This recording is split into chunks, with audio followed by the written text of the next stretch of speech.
ជំរាបសួរពុកម៉ែបងប្អូនទាំងអស់គ្នាក្នុងឱកាសព្រឹកនេះដែរខ្ញុំអញ្ជើញពុកម៉ែបងប្អូនទាំងអស់គ្នាមកទស្សនាការចាក់បាញ់ឆែវចាថ្ងៃនេះដែរយើងចង់ហូបអាហារពេលព្រឹកក៏មិនដឹងថាហូបអីនឹកឃើញដល់បាញ់ឆែវដ៏ឈ្ងុយឆ្ងាញ់ចាអ៊ំស្រីគាត់លក់យូរឆ្នាំហើយបាញ់ឆែវគាត់ឆ្ងាញ់ណាស់ចាចឹងហើយណាក៏មកទិញបាញ់ឆែវហើយថតវីដេអូជូនពុកម៉ែបងប្អូនទាំងអស់ទស្សនាគាត់លក់បាញ់ឆែវឆ្ងាញ់ណាស់ពុកម៉ែបងប្អូនអើយគាត់លក់យូរឆ្នាំហើយ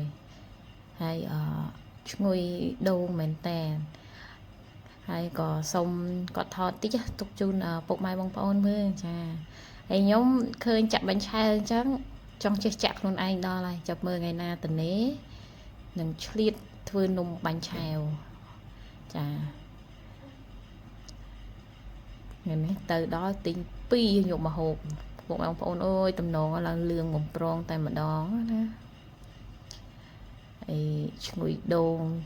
ជាមួយនឹងទឹកត្រីផ្អែមអូយឆ្ងាញ់ណាស់ពុកម៉ែបងប្អូនទាំងអស់គ្នាអើយចាតំណងអត់ពុកម៉ែបងប្អូនទាំងអស់គ្នាចាការចាក់របស់គាត់ណាហើយក៏សំណេះសំណាលជជែកលេងជាមួយគាត់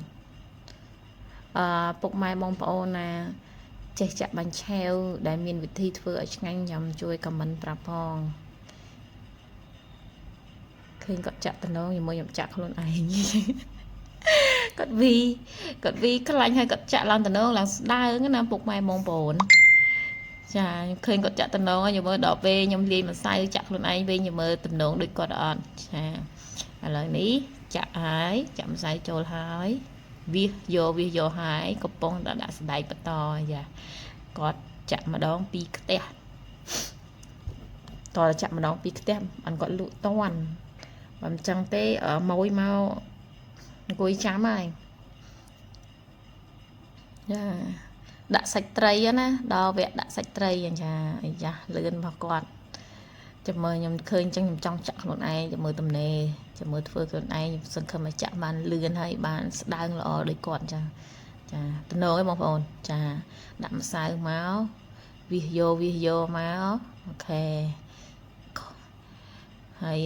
បន្តមកទៀតដាក់សណ្ដែកដាក់សណ្ដែកចូលហើយគ្របឲ្យជិតចូលដល់ខ្ទះទី2របស់គាត់ចា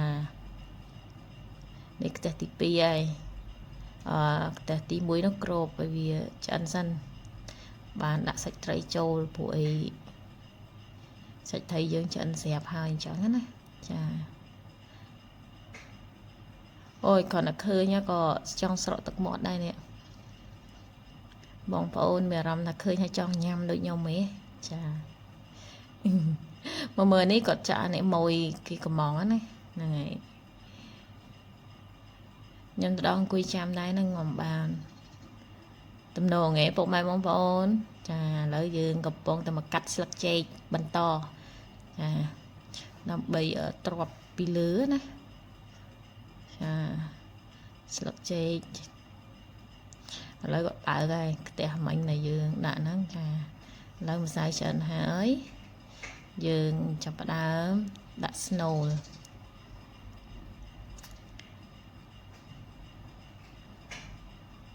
ស្លឹកចេក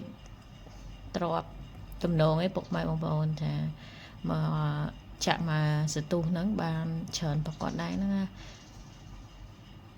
ព្រោះគាត់ចាក់លឿនណាឥឡូវដល់វគ្គយើងដាក់ត្រីចូលហើយដាក់ស្នូលឈ្ងុយស្នូលគាត់លើកមកក៏ឈ្ងុយដែរឈ្ងុយដូងដល់វគ្គហើយវឹបចាចូលហើយដល់វគ្គចូលហើយពុកម៉ែបងប្អូនរួចបានមួយទៀតចាចាប់ដើមមួយទៀតហើយគាត់វាតំណងខ្លាញ់ជំនាញរបស់គាត់ចាដល់វគ្គចាក់ម្សៅទៀតហើយចាមកឃើញគាត់វាតំណងឯងពុកម៉ែបងប្អូនចា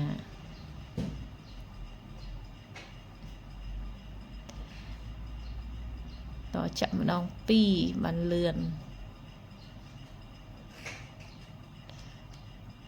ពុកម៉ែបងប្អូនណាចង់ញ៉ាំបាញ់ឆែវឯងមកញ៉ាំជាមួយខ្ញុំណា ចាកុំភ្លេចមកញ៉ាំបាញ់ឆែទាំងអស់គ្នាខ្ញុំរងចាំ comment ប្រាប់មកខ្ញុំបោះទីតាំងទៅ បោះទីតាំងឲ្យពុកម៉ែបងប្អូនទាំងអស់គ្នាមកញ៉ាំបាញ់ឆែជាមួយខ្ញុំចាឥឡូវនេះវីដេអូក៏ដល់ឈានដល់ទីបញ្ចប់ហើយចាក៏សូមអរគុណពុកម៉ែបងប្អូនទាំងអស់គ្នាដែលបានទស្សនាវីដេអូរបស់នាងខ្ញុំតាំងពីដើមដល់ចប់ហើយក៏ជូនពរដល់ពុកម៉ែបងប្អូនទាំងអស់គ្នាឲ្យមានសុខភាពល្អទាំងផ្លូវកាយទាំងផ្លូវចិត្តរកស៊ីទទួលទានមានបានជោគជ័យគ្រប់ភារកិច្ចគ្រប់ការងារជួបគ្នានៅវីដេអូក្រោយអរគុណ